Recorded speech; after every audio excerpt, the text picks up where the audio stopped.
महाराष्ट्र की राजनीति में पिछले कुछ वक्त से भूचाल आया हुआ है।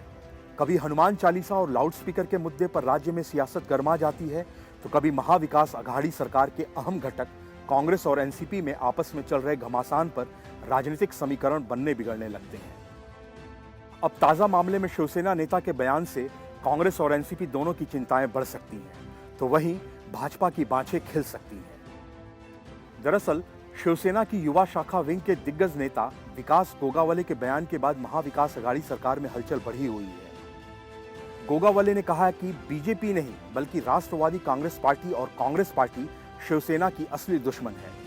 यही नहीं, उन्होंने कहा कि हम गठबंधन को खत्म करने की कोशिश कर रहे हैं। इस दौरान गोगावले ने एनसीपी पर बड़े आरोप लगाए और कहा कि वो यहां पर शिवसेना को खत्म करने पर तुली है। गोगावले ने कहा, हम यहां अपनी पार्टी का विस्तार कर रहे हैं।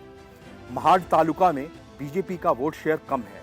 एनसीपी और कांग्रेस पार्टी यहां हमारे असली दुश्मन हैं, क्योंकि वे शिवसेना कार्यकर्ताओं द्वारा किए गए कार्यों का श्रेय लेते हैं। उन्होंने आगे कहा कि गठबंधन को खत्म करने की कोशिश की जा रही है। उन्होंने कहा, कांग्रेस के 4 पूर्व पार्षद और शिवसेना के एक पार्षद पिछले महीने यहां राकपा के प्रदेश अध्यक्ष जयंत पाटिल की मौजूदगी में राकपा में शामिल हुए। हम अपने गठबंधन को बचाने की कोशिश कर रहे हैं, लेकिन वे इसे खराब करने के लिए काम कर रहे हैं। उन्होंने कहा कि महाड जिले में तो बीजेपी के पास केवल 2000 से 2500 वोट हैं। विधायक भरत शेठ गोगावले जो विकास कार्य करवाते हैं, उनका श्रेय एनसीपी लेने की कोशिश करती है। तब हम कहते हैं कि हमारा अघाड़ी गठबंधन है। कुछ महीने पहले राकपा के प्रदेश अध्यक्ष जयंत पाटिल यहाँ आए थे और उन्होंने कांग्रेस के 4 नेताओं को राकपा में शामिल किया था। उन्होंने शिवसेना के एक पूर्व पार्षद को भी एनसीपी में शामिल किया। तब वे कहते हैं कि एमवीए को बनाए रखना चाहिए।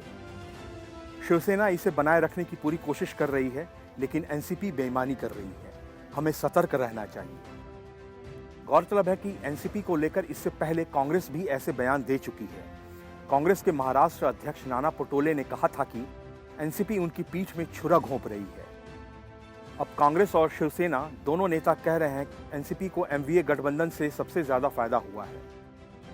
बहरहाल अब देखना होगा कि कांग्रेस और एनसीपी गोगावले के बयान पर किस तरह की प्रतिक्रिया देते हैं, क्योंकि पिछले कुछ वक्त से महाविकास अघाड़ी सरकार में सब कुछ ठीक नहीं चल रहा है। Bureau report, news of India.